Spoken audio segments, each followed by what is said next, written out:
Donc le syndicat d'éclairage, c'est le syndicat qui représente les industriels de la profession, extrêmement professionnel dans l'approche. Donc on est sur une représentation de 70% à peu près du marché professionnel qui fait à peu près 2 milliards d'euros. Donc on est sur 1,2 milliard, 1,3 milliard, on va dire, de représentation, en tout cas sur l'activité. Ensuite, l'activité elle est essentiellement basée en 3 critères, que ce sont les sources de lumière, l'éclairage intérieur et l'éclairage extérieur, qu'on représente extrêmement bien sur Lighting Days. Si vous complétez. Alors c'était naturel pour nous de venir à Lighting Days, c'était notre souhait de participer à un salon professionnel autour de l'éclairage et surtout d'avoir un trafic, une visibilité et l'occasion de se marier avec Bipositive, d'être au même moment, dans le même espace, pour nous est une opportunité organisée par GL Events, un leader dans son rôle d'organisateur de ce type d'événement, était un gage de succès de cette manifestation. Et en fait, Bipositive, qui s'inscrit très bien dans le salon de la maîtrise d'œuvre ou maîtrise d'ouvrage sur les énergies, les matériaux, avec la transition énergétique que l'on trouve sur la fin du salon, l'éclairage devenait non pas une excroissance, mais une extension naturelle, parce que 30% des consommations énergétiques sont liées à l'éclairage. Donc il y avait vraiment une espèce de légitimité dans l'existence de synergie dans l'éclairage.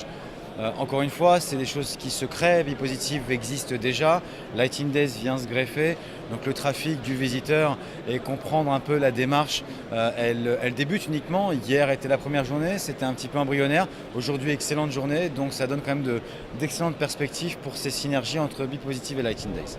Quand on voit les différents participants, les différents stands sur Lighting Days, on se dit que ça bouge énormément dans ce secteur, qu'il y a énormément d'innovation. Alors ça va très très vite. Il faut savoir que la technologie LED a vu le jour, on va dire, vers début des années 2000. On était sur une technologie de balisage, pas vraiment d'éclairage. 2010, on commençait à avoir une certaine maturité. D'ailleurs, on publiait des grilles de maturité de la LED, c'est-à-dire quel type d'application pouvait passer à la LED. Et depuis 2015, je pense que 2015 est la bonne date, 100% des applications, des dossiers, des projets peuvent passer à la LED. Donc c'est une mutation technologique qui est très importante, qui donne des perspectives importantes en termes de changement de design, de flexibilité, de robustesse, pérennité, durabilité.